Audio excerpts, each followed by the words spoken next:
అందరికీ నమస్కారం. ముందుగా ఈ వీడియోకి ఒక లైక్ కొట్టి మన ఛానల్ని సబ్స్క్రైబ్ చేసుకోండి. ఈ నెల ఫిబ్రవరి 17వ తేదీన మంగళవారం నాడు అత్యంత శక్తివంతమైన సూర్యగ్రహణం అలాగే అమావాస్య ఏర్పడబోతుంది. ఇదే రోజున పంచగ్రహ కూటమి కూడా ఏర్పడుతుంది. కాబట్టి ఈ రోజున ప్రతి ఒక్కరూ కొన్ని నియమాలు తప్పకుండా పాటించాలి, లేదంటే లేనిపోని కష్టాలు ఏర్పడతాయి. గ్రహణ నియమాలు అలాగే అమావాస్య విధి విధానాల గురించి ఈ వీడియోలో తెలుసుకుందాం. ముందుగా ఈ వీడియోకి ఒక లైక్ కొట్టి ప్రతి ఒక్కరూ జై శ్రీరామ్ అని కామెంట్ చేయండి. ఈ 2026 సంవత్సరంలో మొదటి సూర్యగ్రహణం ఏర్పడబోతుంది. ఫిబ్రవరి 17వ తేదీన మధ్యాహ్నం 3:20 నుండి రాత్రి 8 గంటల వరకు సూర్యగ్రహణం ఏర్పడుతుంది. కానీ ఈ సూర్యగ్రహణం మన భారతదేశంలో కనిపించదు, కాబట్టి సూతక కాలం కూడా వర్తించదు. కానీ ఈరోజు అమావాస్య అలాగే పంచగ్రహ కూటమి ఏర్పడుతుంది.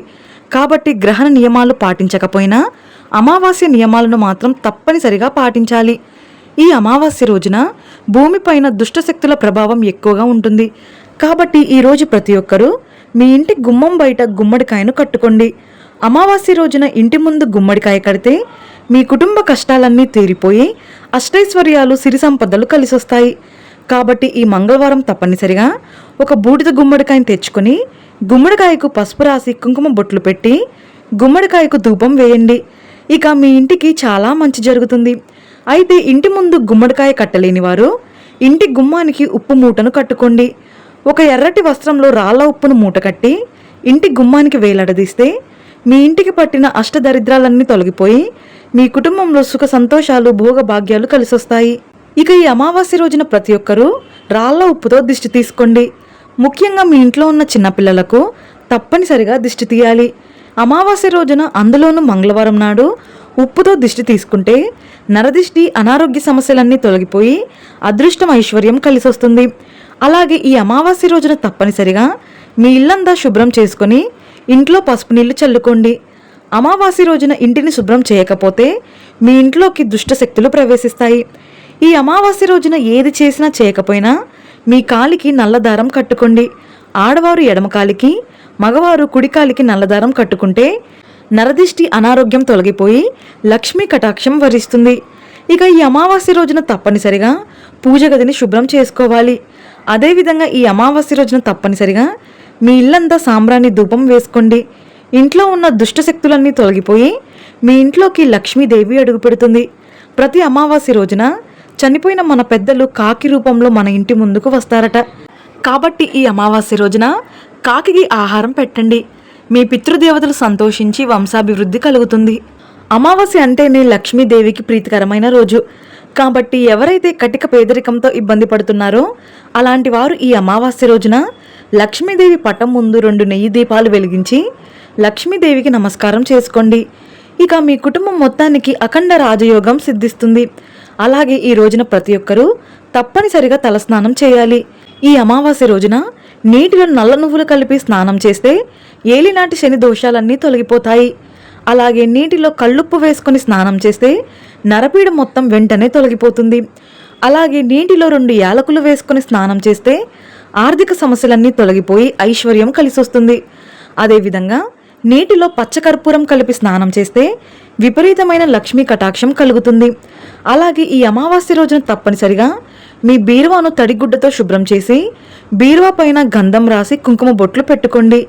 అమావాస్య రోజున ఇలా చేస్తే అప్పుల బాధలు డబ్బు సమస్యలన్నీ తొలగిపోయి డబ్బు పరంగా మీ ఇంటికి బాగా కలిసొస్తుంది. తమలపాకులు ధనలక్ష్మీదేవిని ఆకర్షిస్తాయి. కాబట్టి ఈ అమావాస్య రోజున మీ పర్సులో 2 తమలపాకులు పెట్టుకోండి. ఇక అనవసరపు ఖర్చులు తగ్గి మీ సంపద బాగా పెరుగుతుంది. అలాగే ఈ అమావాస్య నాడు అమ్మవారిని పూజిస్తే చాలా మంచిది. కాబట్టి మీ దగ్గరలో ఉన్న అమ్మవారి దేవాలయానికి వెళ్ళి అమ్మవారికి పెరుగన్నం నివేదించి నమస్కారం చేసుకోండి. మీ కష్టాలన్నీ వెంటనే తీరిపోతాయి. అలాగే మీ బీరువాలో డబ్బు దాచే ప్రదేశంలో పచ్చకర్పూరం పెట్టుకోండి. బీరువాలో కర్పూరం పెడితే మీ ఇంటికి ధనాకర్షణ పెరిగి మీ ఇంటి సంపద బాగా పెరుగుతుంది. ఇక ఈ రోజున ఎవరికి డబ్బును అప్పుగా ఇవ్వకండి. అమావాస్య రోజున అప్పు ఇస్తే మీ ఇంటి సంపద తరిగిపోతుంది. అమావాస్య రోజున పొరపాటున కూడా మాంసాహారం తినకూడదు. అలాగే భార్యాభర్తలు బ్రహ్మచర్యం పాటించాలి. అలాగే ఈ అమావాస్య నాడు తులసి దళాలు కోయకూడదు. ముఖ్యంగా అమావాస్య నాడు బియ్యం, గోధుమలు మరియు పప్పు ధాన్యాలు కొనకూడదు. అలాగే ఈ అమావాస్య రోజున బ్రాహ్మణులకు స్వయం పాకం దానం ఇస్తే చాలా మంచిది. ప్రతి అమావాస్య రోజున బ్రాహ్మణులకు దానం చేస్తే మీ పిల్లల భవిష్యత్తు బాగుంటుంది. అలాగే మీ భర్త ఆదాయం పెరుగుతుంది. ఒక విస్తరాకులో బియ్యం, కందిపప్పు, బెల్లం, అలాగే కొంత దక్షిణను పెట్టి బ్రాహ్మణులకు ఇచ్చి వారి ఆశీర్వాదాన్ని తీసుకోండి. ఎన్నో శుభ ఫలితాలు కలుగుతాయి. ఇక మీ మనసులో ఏదైనా కోరిక ఉంటే ఆ కోరిక వెంటనే నెరవేరి మీకు మంచి జరగాలంటే ఈ అమావాస్య రోజున తప్పనిసరిగా గోమాతకు ఆహారం తినిపించి నమస్కారం చేసుకోండి.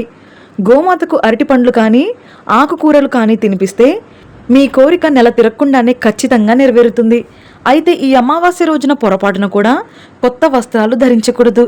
అలాగే ఎలాంటి శుభకార్యాలు మొదలు పెట్టకూడదు. ఇక అమావాస్య రోజున జుట్టు కత్తిరించడం, గోళ్ళు కత్తిరించడం నిషేధం.